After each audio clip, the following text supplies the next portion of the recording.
So let's take a look at the GVM Great Video Maker 48-inch carbon fiber and motorized slider. Now the carbon fiber portion is the rails. Okay, let's take a look at what's inside the packaging. The first thing you'll see is the controller, the USB cord for the controller, the Sony battery and charger, and the camera cable cords. So here you find the carbon fiber rails, the parallax bars in the middle, here's the base plate, and here's the motor. Now this comes with a whole bunch of cables, so it's compatible with most cameras. It also comes with an extension cable as well. Now let me unpack this and show you in detail. Here's the Sony battery charger, and the battery is underneath that you'll see in a second. Here's the USB cable for the remote that I showed you earlier. Here's the Sony battery. So here's the controller again. It has settings for A and B points, slider speed, time-lapse functions, manual slider controls, and auto slider controls. So you plug the USB cable here and run it to the motor, and here's the place where you plug for power. It has a 1/4-20 mount in the bottom and an on and off switch. Keep in mind that every time you turn off the controller, you have to reset the A and B points.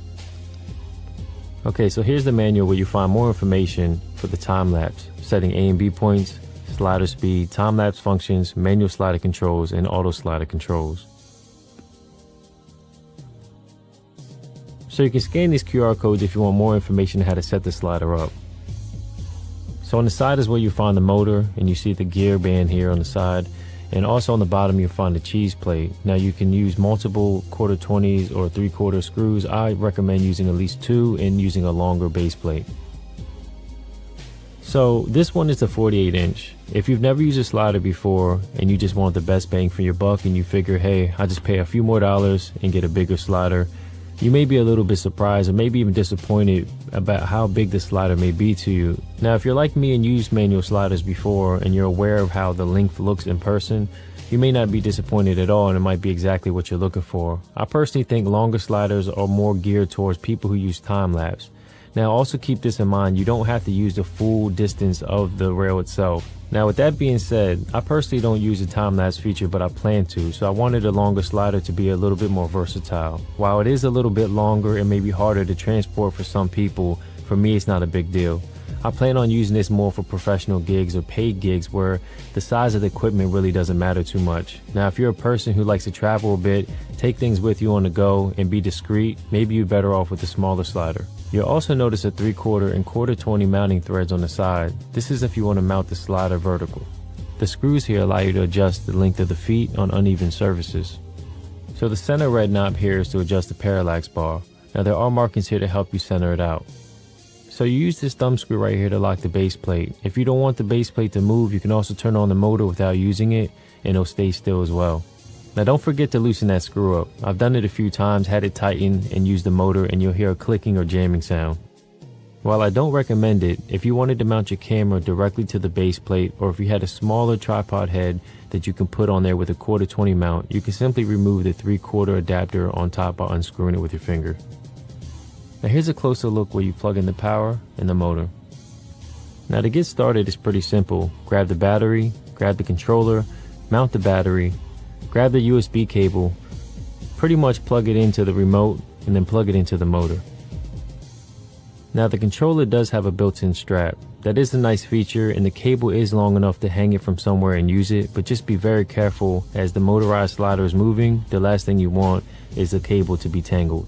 So let me just turn this on really quickly and manually move the slider with the controller so you can see how it works. Okay, so let me just show you some behind the scenes of how I quickly set this up. Now I don't want to go into too much of the process in detail, as you can find more information on their YouTube page or their direct website. So one thing that I do recommend is getting a good or decent high quality tripod head that can manage the weight that you're putting on that slider. Now the motion that you get with this particular slider in this brand is pretty smooth. It is not absolute smooth where you can't notice any type of micro movements, but it is definitely usable.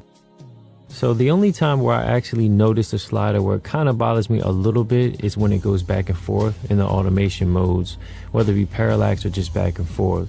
The reason for this is, as far as I know at this current time, there's not a way to adjust how much dampening you prefer at the endpoints when it begins to go to the other side. Now keep in mind, for the price point, it's not that big of a deal, but I just wanted to point that out. So like I said before, I personally don't do a lot of time lapse, or really hardly any at all. But what I will do, since I have the longer slider, is I plan on doing it because it's going to inspire me to want to create more in that direction. Now I will say that it's great that you can control the camera, or at least this particular camera, with the included cables and the controller. Okay, so for me, I wanted it more for reveal type of shots and also for the parallax movements. If you're like myself and used a lot of manual sliders in the past, you'll know how hard it is to get consistent results. This is where a motorized slider comes into play. Now usually motorized sliders are very costly, and even though this is a little pricey to some, it's very affordable if you're talking about getting motorized sliders. So one of the ways they were able to make this more affordable is the parallax function. Now the parallax function usually requires a motor that pans the head itself, and also a motor that goes left and right. Now combine that together and you can get the parallax function without having a bar in the middle like this one has. So the way they avoided that, they just have a motor that goes left and right, and then they have the parallax bar in the middle that you adjust, as I've shown you already. So there's 3 ways to adjust the parallax bar. The first way is to center out each end of the parallax bar to have the traditional left and right movements or forward and back movements. The second way would be to adjust the ends at an angle. This is going to cause a sweeping motion as you go left and right or forward and back. So the third way is how you track or have the parallax effect. Remember, you don't need to use the entire length of the slider, but also keep this in mind. All this plays a part in how much of the slider that you utilize, the lens or focal length that you utilize, and how close or far away you are from the object that you're panning or tracking. So another benefit that I wanted to point out for having a longer slider, besides for time-lapse functions, is that you can lean it on something and kind of have an upwards movement. Now keep in mind that you can still do this with a shorter slider as well. The difference is, the longer the slider, the longer the movement, which makes more sense if you're going up and down, and it can be more versatile depending on what you're trying to film. So there's basically pros and cons to having both a long or short slider. Now you just have to ask yourself, what do you need, or what do you do more of? Because for me, if I had an option, I would have a long and a short slider for different purposes. But if you don't have that option, then you just need to pick the one that you use the most. So let me just give you a quick run through of the remote. Now keep in mind, I'm a type of person who doesn't look at manuals too much, so I base everything off of how easy it is to use right out the box. So let me show you how to do automated settings. Go to settings, hit start. Now here's where you adjust the speed. You have up, down, center, and left and right controls. You want to go up for speed for faster speeds, down for speed for slower speeds. You don't want it to be too slow unless you're doing time-lapse type of functions, because it'll take forever. Now to stop, you just hit the center button. To confirm, hit the center button again. You hold this center button to go to your endpoint now, and do the same process. Now hit the right side, or the opposite side that you started off with. Remember, it's the same function, so whenever you want it to stop, you just go ahead and hit the center button to stop it, and hit the center button again to confirm it. And to get out of the menu, just hold the center button. And basically go to video shoot and go to auto mode. Center button. So here you can choose from auto loop or auto stop. Both of them go to the A and B points. The loop portion is basically, it loops, it goes back and forth. The stop just goes from A to B or B to A. In the loop function, you can also set which side you want to go to first, the direction A or B or B to A. Unfortunately, the only feature that I see missing personally is dampening functions, as at this current time there is no option for that. So let me run through the video time lapse in the controller. Go to settings and time lapse. We have manual or automatic controls. So the manual control setup is just like when you use a slider in normal use. Now let me show you what it looks like when you put it in automatic mode and the options that you have. So their recommended settings for the stop time is to be twice the value of the exposure. For example, if you have the exposure set for 30 seconds, then the stop time should be set for at least 60 seconds. So overall, I give this slider a thumbs up for build quality, price point, and functionality. Now keep in mind, while you're not going to get the absolute smoothest movement, it is definitely usable. And also keep this in mind, if you need absolute perfection, you're looking at a price tag that's at least 4 or 5 times or more than you're getting for this. So at $400 or less, this is a steal. So far I'm pretty happy with this brand in general. GVM, a great video maker, has a nice brand or quality of lights that they sell at affordable rate. They have the slider at affordable rate, and they also have great customer service, and they've helped me out tremendously along the process whenever I had a problem. So I definitely recommend their brand and recommend their products. If this was helpful at all, please hit like and subscribe, and make sure you hit that notification icon to get future updates on future videos, or visit www.howtoandreviews.com. Till next time.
Light 896s being powered by the batteries. These batteries work great. Don't have any problems. There's no cords connected. Highly recommend.